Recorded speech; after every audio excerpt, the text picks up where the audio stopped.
आंध्र प्रदेश के पूर्व मुख्यमंत्री एन चंद्रबाबू नायडू को आज तड़के सुबह सीआईडी ने गिरफ्तार कर लिया। गिरफ्तारी के बाद से ही राजनीतिक गहमा गहमी बढ़ गई। बता दें कि पूर्व सीएम को उनके कार्यकाल के दौरान हुए भ्रष्टाचार में संलिप्त होने के आरोपों के कारण गिरफ्तार किया गया। नायडू पर लगभग 371 करोड़ रुपए के घोटाले का आरोप लगा है।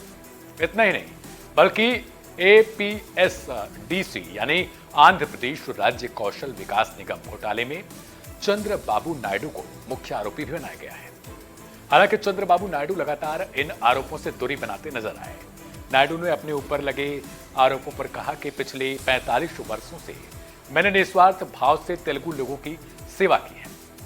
मैं तेलुगु लोगों के हितों की रक्षा के लिए अपना जीवन बलिदान करने के लिए तैयार हूं। दुनिया की कोई भी ताकत मुझे तेलुगु लोगों को के जो उनकी सेवा है आंध्र प्रदेश और मेरी मातृभूमि की सेवा करने से रोक नहीं सकती है, ये उनका कहना था गिरफ्तारी के बाद। अब अगर इस पूरे मामले की तरह एक बार नजर डालें तो आरोप है कि चंद्रबाबू नायडू ने 371 रुपए की कथित घोटाले की पहले सावधानीपूर्वक योजना बनाई, फिर उसे निर्देशित कर आगे बढ़ाया।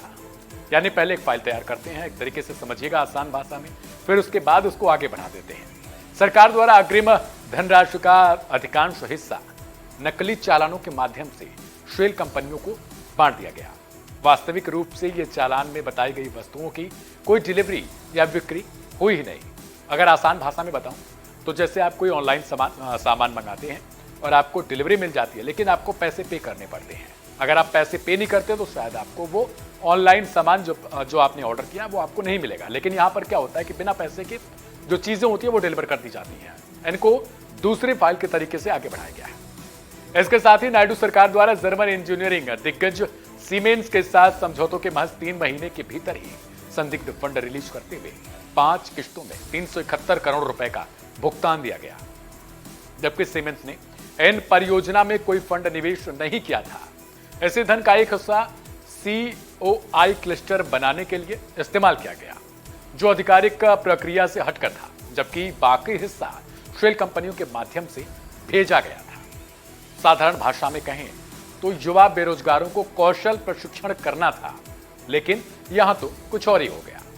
अब अगर बात करें कि आखिर किस दलील के तहत यह मामला इतना जोर पकड़ रहा है, तो सबसे सटीक वजह यह है कि कार्यों में पारदर्शिता न होना इसकी असल वजह मानी जा रही है।